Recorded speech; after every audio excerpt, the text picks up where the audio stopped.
আসসালামু আলাইকুম, German study point থেকে তোমাদের সকলকে স্বাগত। দেখো এই জায়গায় একটা এমসিকিউ আসছে, কুমিল্লা বোর্ড 2022 কি আসছে, x plus 1/x equal to 0 হলে √2 ইনটু √1 এর মান নির্ণয় করতে হচ্ছে। তাহলে আমরা অ্যানসারে করি। দেখো এই জায়গায় কি আছে, x plus 1/x equal to কত, 0।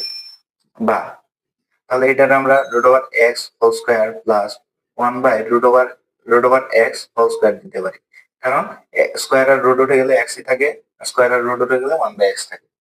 বা a square plus b square, a square plus b square সূত্র কি, a plus b whole square minus কত, 2ab ইজিক্যাল টু তাহলে কত, 0।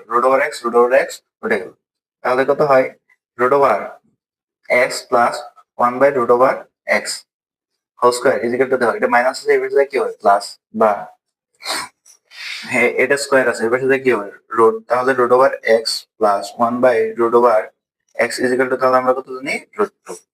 তাহলে এখানকে আমাদের প্রশ্ন মতে কি বলছে, √2 ইন্টু √x প্লাস 1/√x এর মান নির্ণয় করতে হচ্ছে। তাহলে √2 ইন্টু এটার মান কত পেলাম, √2। তাহলে √2 আর √2 গুণ করলে কত হয়, 2। এটাই হলো অ্যান্সার। এটার অ্যান্সার কত নাম্বার, 2 নাম্বার। আশা করি বুঝতে পারছো।